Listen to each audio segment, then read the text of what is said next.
Chosen one, before you hit the skip button on this video, before you decide this isn't for you, I need you to hear what I'm about to say. Because what you're feeling right now, that strange heaviness,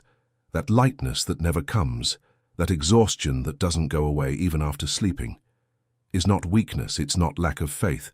and it is absolutely not abandonment by God, even though everything inside you is screaming that's exactly what's happening. You were not destroyed all at once,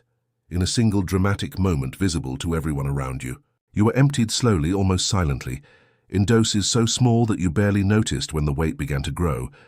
And the worst part of all is that while this emptying was happening on the inside, you kept smiling on the outside, answering, "I'm fine," on autopilot, showing up in the right places, fulfilling your obligations, being strong for everyone around you, while inside something essential was being stolen from you without anyone noticing. And, what is even more painful, without you yourself knowing how to name what you were losing.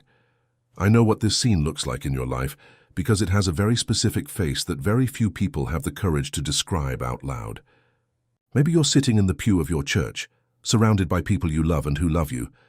and the worship is playing, the hands around you are raised, the eyes around you are full of tears of gratitude, and you are there, physically present, trying to connect, trying to feel what everyone around you seems to feel so effortlessly, and nothing comes, absolutely nothing, only an empty silence where warmth used to be, and a dull guilt that slowly settles in because you cannot understand why. Heaven seems closed specifically for you, while for everyone around you it seems so generously open. Or maybe it's in another moment, maybe it's when you're alone in the middle of the night, with your phone face down, the Bible open on the table, and the words are on the page but don't reach your heart,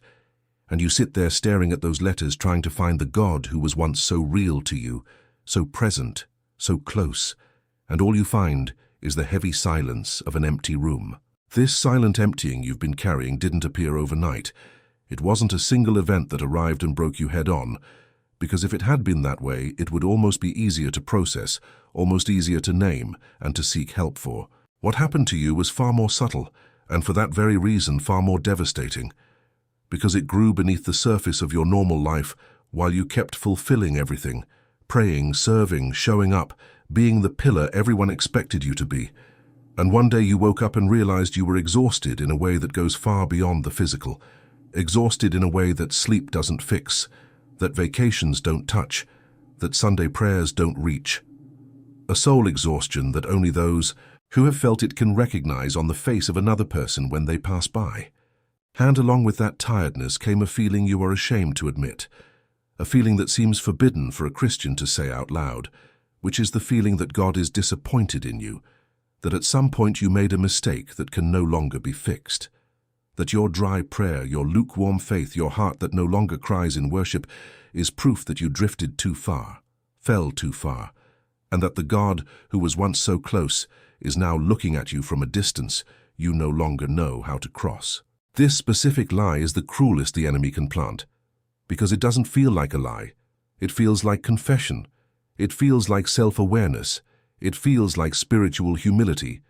And that is precisely why it manages to settle so deeply, grow so silently, and empty you so completely without you even realizing you are being attacked. The enemy of your soul did not attack your situation first. He did not go after your relationships or your finances or your health as an opening move, because he is far more intelligent and far more strategic than that, and he knows that if he attacks only the external circumstances of your life, you will pray, you will seek God, you will strengthen yourself in adversity and come out the other side more rooted than you went in. So he went deeper, went straight to the center, went after the one thing that if he can steal it from you, makes everything else crumble without you even noticing exactly what is falling apart. He went after your spiritual identity, after who you believe you are before God, after the certainty that you are loved, chosen, kept, and called. Because without that certainty at the center of your life, without that rock beneath your feet, any wind throws you off balance, any wave overcomes you. Any voice that speaks against you finds an echo in your own interior. There is an enormous difference between the loving discipline of a father who is shaping you for something greater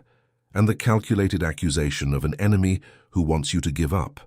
And this difference needs to be understood right now, because it changes absolutely everything about how you interpret this season of your life. The voice of the Father builds, even when it corrects, even when it brings discomfort, even when it confronts you with a truth that hurts. Because at the end of the confrontation, there is direction, there is hope, there is a path to follow. There is the feeling that you were touched by someone who loves you enough to tell you the truth. The voice of the enemy, on the other hand, repeats, accuses, condemns, and never builds anything, because it has nothing to build. The only tool it possesses is the weight of guilt, the paralysis of shame, and the lie that you have already passed the point of no return, that you are already too far gone to come back, that the best you can do is accept that this emptied and distant version is the permanent version of you. Think of Elijah, the prophet who called fire from heaven, the man who stood alone before 450 false prophets and did not retreat a single step because he knew in whom he had believed. That same man, days after the greatest spiritual victory of his entire life, fell under a tree in the desert and asked to die, said it was enough, that he was depleted, that there was nothing left inside him to give, that it would be best if everything simply ended right there. And what did God do in the face of this collapse of his most powerful prophet? He did not rebuke him, did not arrive with a list of failures, did not say he expected more from someone with such a great calling, did not deliver a sermon about how much Elijah had disappointed heaven's expectations. God sent an angel to touch him, sent food and water, let him rest, and then said something that should enter the center of your heart right now. Rise and eat, because the journey is too great for you. It was not criticism, it was care. It was not demand, it was compassion. And after the rest, the nourishment, and the gentle presence of God in the silence, Elijah rose again and completed the journey. You survived a season that was designed to make you give up entirely, not just on your circumstances, not just on your plans and projects, but on yourself, on your faith, on your certainty that there is still a place for you in the story God is writing. And the simple fact that you are here, hearing this right now, is the most compelling proof that the enemy's plan failed, that the weapon was formed but did not prosper, that the attack was real but the verdict has already been decided, and it was decided in your favor. I want to ask you one thing before we get to the part that will change everything, one simple thing that makes all the difference. Stay until the end of this video, not because you need more information, not because there will be a list of steps to follow, but because in the next few minutes you will feel something you perhaps haven't felt in a long time. You will feel the presence of God's love in a way that will touch every part of you that is tired, every piece of you that doubted, every layer of you that carried the lie that you were alone on this journey. And this encounter with the love that never failed has no price, has no substitute, and is waiting for you exactly here, exactly now, if you have the courage to stay. Before we continue, I need to pause here for a second, because if this video is already making sense to you, if something that has been said up to this point touched a place you didn't know needed to be touched, I invite you to take this moment to subscribe to this channel, leave your like on this video and comment the word Amen down below, because your comment helps this content reach other people who are in exactly the place you were before you started watching, people who also need to hear that they were not abandoned, that they were prepared, that the drought is not punishment, and that God has not given up on them. Thank you from the heart, and now let's continue, because what comes next is what will change your perspective for good. If you want to connect more deeply with your spirituality and transform into practice everything you're learning about faith, identity, and purpose, the digital book, No Camino como Jesus, can be the next step you have been waiting for, because it was created exactly for people like you, who feel there is more, who know there is more, but need a concrete and structured path to reach that more in the real spiritual life of every day, and not only in moments of worship or crisis. This digital book contains 60 days of prayer, learning, and real change in your life, full of divine teachings, to live with genuine purpose, to prosper in every dimension of existence, and to experience a spiritual life that goes beyond what words can completely describe. This edition is available for a limited time only, and the link is pinned in the first comment below this video. Now I need to show you something that will completely change the way you see this season,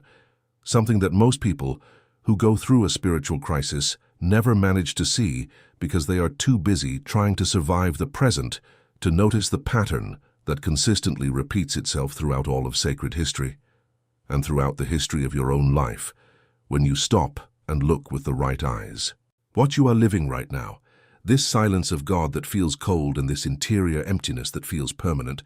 has a name that is not abandonment, not punishment, and not a sign that you went wrong beyond the point of recovery.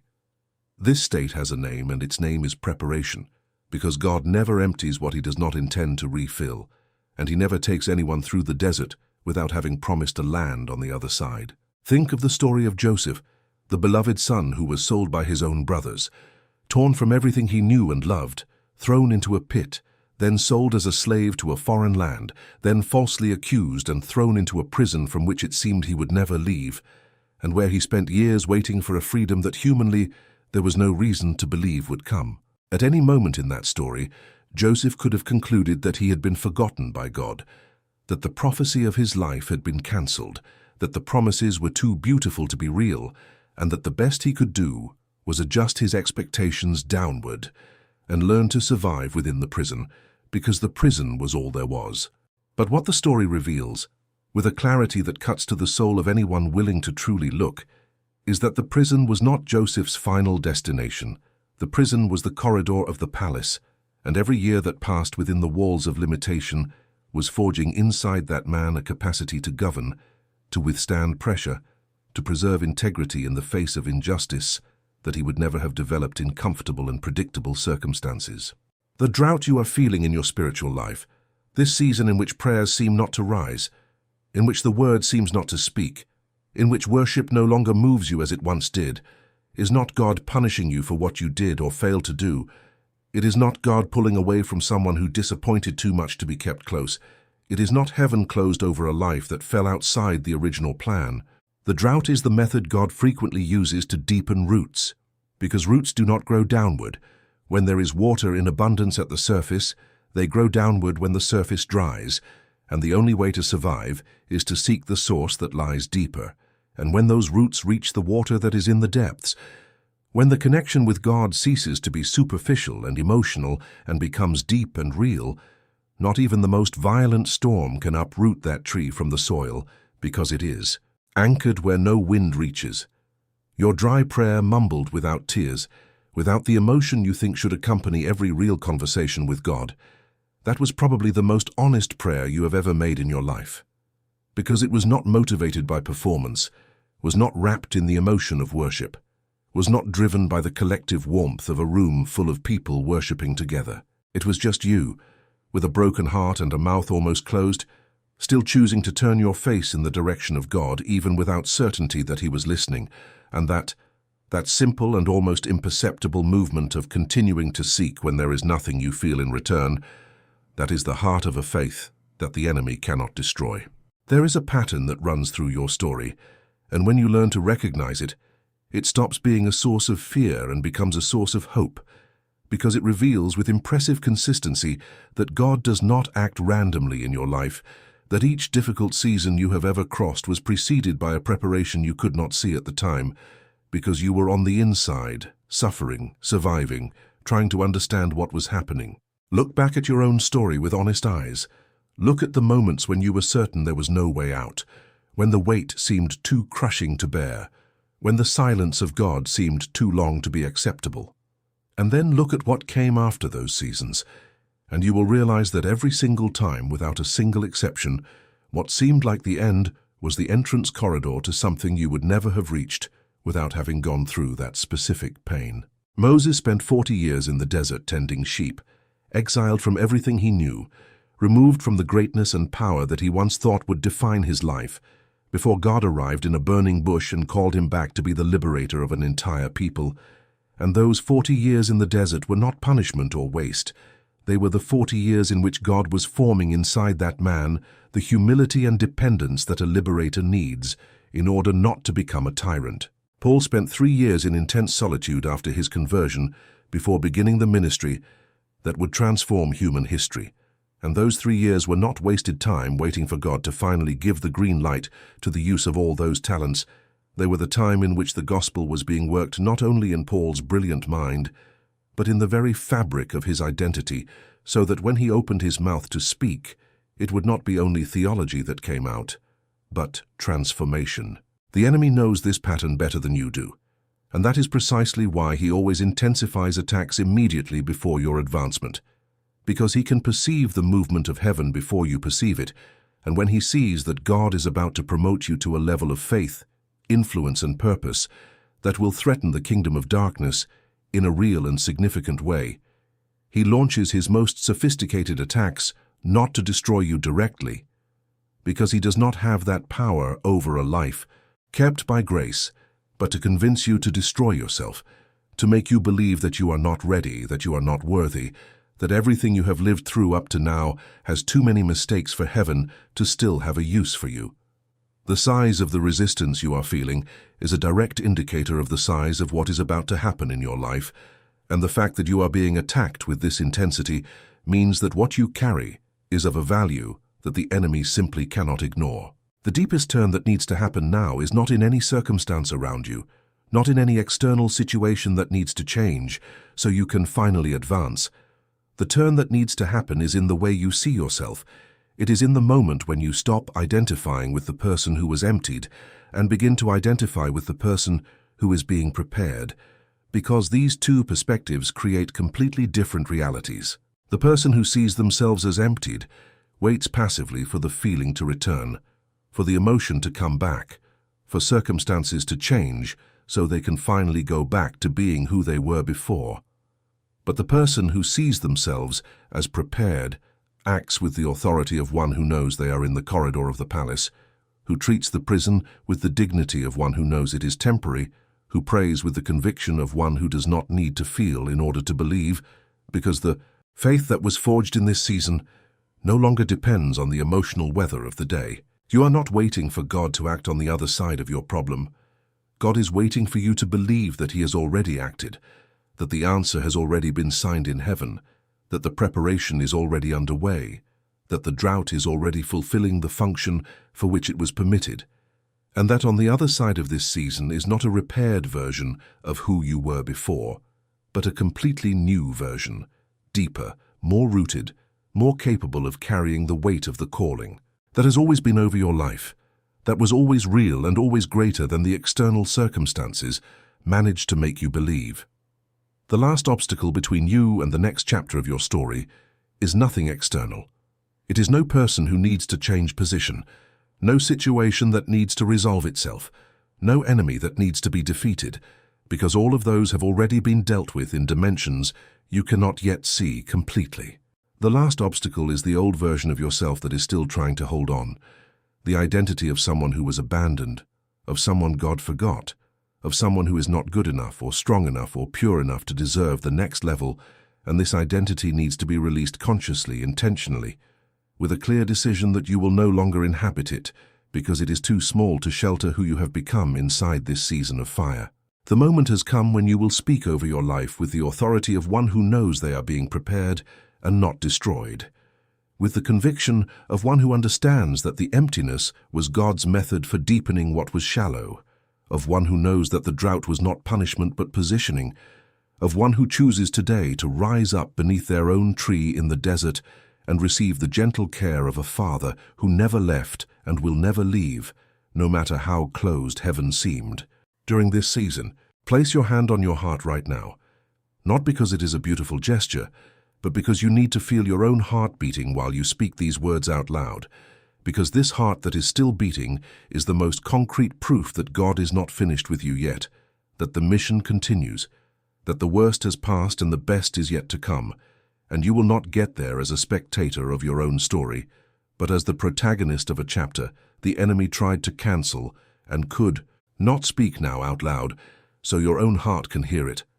I release the identity of one who was emptied, and I receive the identity of one who is being prepared. My silence was not abandonment, it was formation. My drought was not punishment, it was positioning. My heart that no longer cries in worship is not dead, it is growing roots deeper than it has ever had before. I am not lost in the desert, I am in the corridor of the palace. I am not waiting for God to act, I believe that he has already acted. I rise, I eat the bread that heaven prepared for me on this journey, and I move forward with a strength that is not my own, but is real, is present, and is sufficient for every step of the path that lies before me. If this video touched something inside you that was waiting to be touched,